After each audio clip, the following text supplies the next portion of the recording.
Ya estamos prácticamente en las 10 de la mañana y se lo contábamos previo a la pausa aquí en Arribas Gente. Es momento de hablar de Mevir, una historia hablada. Este libro que recientemente acaba de publicar Pablo Cohen, que recoge testimonios de exmandatarios, del propio presidente Luis Lacalle Pou, de la subsecretaria de Educación y Cultura, en su rol de historiadora Ana Ribeiro también. Bueno, muchas historias habladas justamente que se comparten en estos 56 años de Mevir, una institución que tal vez uno la tiene en un concepto de una manera, pero que hace algunos días hablábamos, ha generado comunidades en este último tiempo y sobre eso queremos hablar. Pablo Cohen, bienvenido. Gracias, Maggie. Vero, es un placer estar con ustedes. No lo dije, escritor y periodista. Además, ¿no?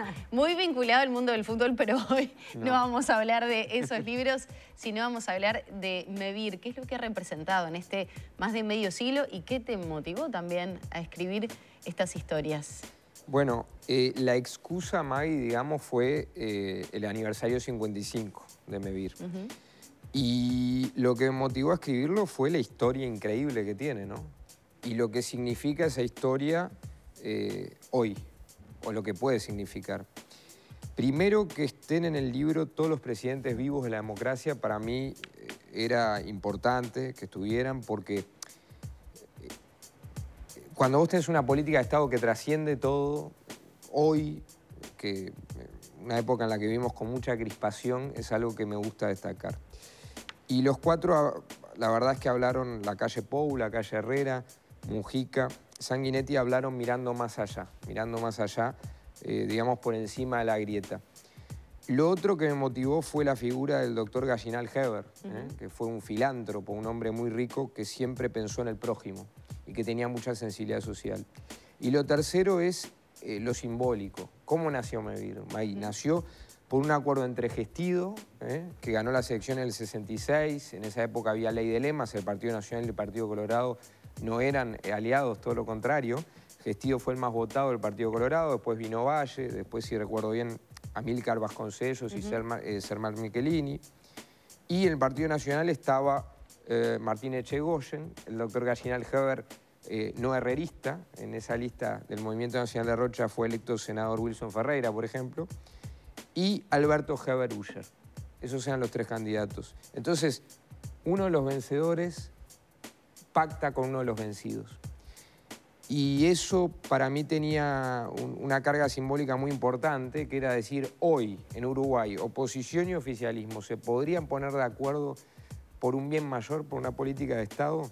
Y es una pregunta que recorre todo el libro y que todos los entrevistados contestan muy bien, pero muy especialmente la doctora Ana Ribeiro. ¿Cómo es el resultado entonces de ese pacto? ¿Cómo es la creación de Mevir? ¿Qué objetivos perseguía en aquel entonces y qué soluciones da hoy en la actualidad? Bueno, es increíble, ¿no? Movimiento de Erradicación de la Vivienda Insalubre Rural. Ese es el nombre y el objetivo se cumple. Es eficaz, es eficiente, es una herramienta de sensibilidad social del Estado. Todos los gobiernos la han impulsado y se han construido, Maggie, más de 40.000 casas a lo largo de 55 años y han sido beneficiadas más de 150.000 personas. Pero lo increíble es que la gente construye su propia casa, tú construís mi casa, yo construyo la tuya, y no sabemos cuál... Termina siendo una suerte de ayuda mutua, ¿no? Exactamente. El principio de ayuda mutua es fundamental y tú no sabes cuál va a ser tu casa hasta el final. Y esa idea de Gallinal de defender el trabajo, el valor del trabajo, pero también el de la solidaridad para la gente que no puede, que no podría por sí misma tener esa casa. Que le pones lo mejor porque no sabes si va a ser la tuya, si va a ser la de otro. Exactamente. Es fantástico, es fantástica esa idea. Y es fantástico también lo que tú dijiste al principio, crear comunidad. Porque si tú a la gente del campo le decís, usted quédese ahí, pero ya está. No te doy un servicio, no te doy nada, un centro educativo, una plaza, un lugar de esparcimiento. Está aislada, entonces necesitas UTE, necesitas OCE, necesitas Antel, fibra óptica, necesitas una sucursal del BROW. ¿Eso se pensaba hace medio siglo? No, eso es un ayornamiento que el presidente actual, uno de los entrevistados, Juan Pablo Delgado, ha hecho de los principios de Gallinal Heber a la realidad actual. Pero eso es interesante, el Mevir, Maggie, porque no, digamos que tú podés desvirtuar los principios si te vas mucho a un extremo y si te quedás quieto, está bien. la rigidez esa te puede jugar una mala pasada. Acá el MEVIR creo que ha tenido un lindo equilibrio entre los principios fundacionales de Gallinal, esa sensibilidad social tan exacerbada, y cómo adaptarlos a la realidad concreta, al hoy. Sí, yo quisiera ir un poquito también a eso, porque justamente MEVIR es algo que todos mencionamos, que todos asociamos con la vivienda, pero a veces no se conoce esa raíz, que se puede pensar que es algo así como la agencia de vivienda, se puede pensar como que es un organismo estatal. Entonces me gustaría que fueras a explicar también eso, que me parece que es la clave también de la diferencia. Bueno, primero lo interesante es cómo nace, porque cómo nace explica esto, pero o sea, el acuerdo Gestido-Gallinal, Gestido le ofrece a Gallinal la presidencia del BROU y Gallinal no la acepta. Para él hubiera sido mucho más fácil aceptarlo. Claro. Y se pone un objetivo difícil, ¿no? Y después lo plasma.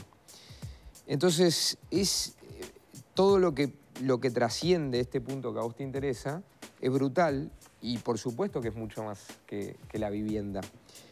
Hay cosas que a mí me sorprendieron cuando hice el libro. Digo, hay tambos, hay cuartelillos de bomberos, hay cuarteles de policía, en lugares donde viven de repente 120 personas.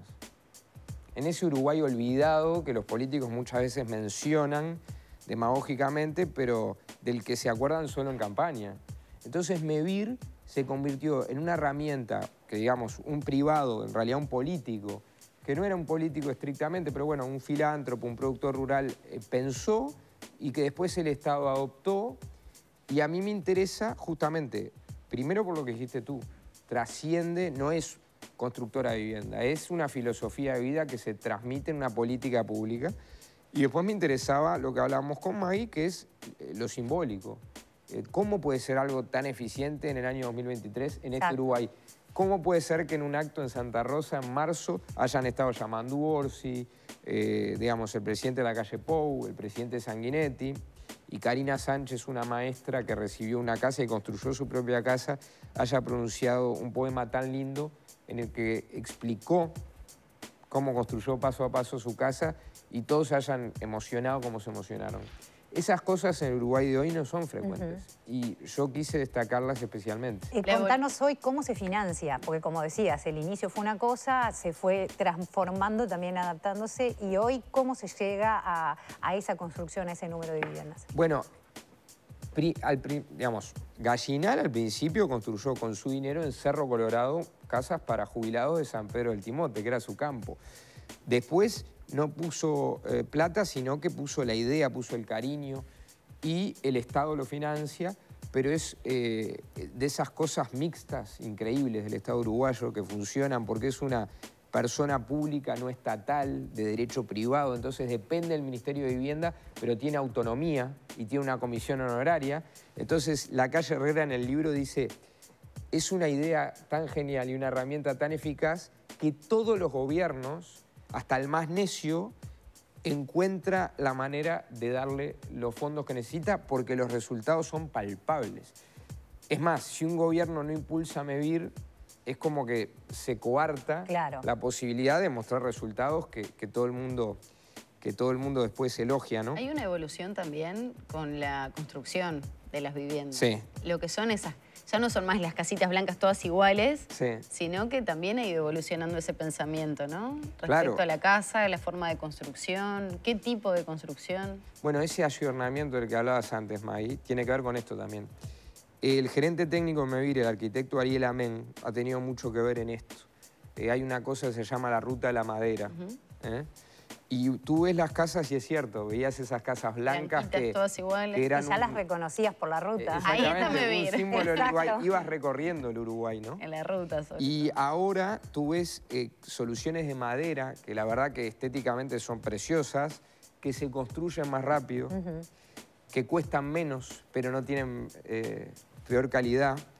Y eso creo que va a abrir muchas posibilidades. Lo otro que explicaba el otro día el arquitecto delegado, presidente MEVIR, es que MEVIR antes se construía solo en lugares muy aislados y ahora construye en ciudades más pobladas del interior.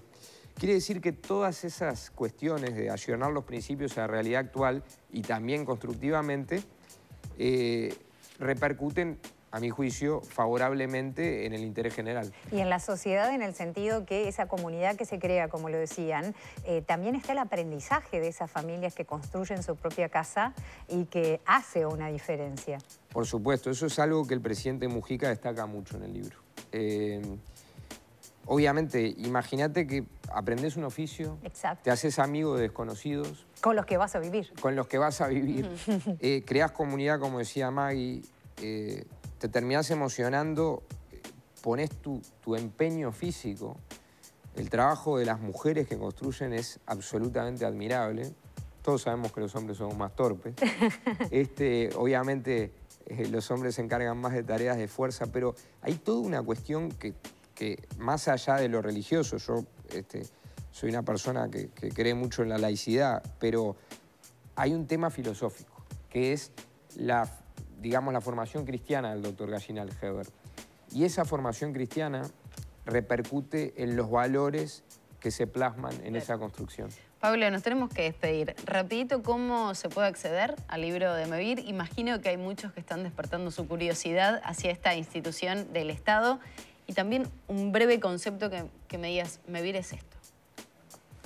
MEVIR es una joya del Uruguay, un tesoro del Uruguay y la prueba de que no hay que demonizar al Estado gratuitamente. ¿Y cómo conseguimos el libro? Lo conseguimos a través del teléfono 17517, 17517 en el propio MEVIR, y ya de paso le agradezco a todos los lectores que se han interesado tanto en este libro. Muchas gracias, Pablo. A ustedes un placer como siempre.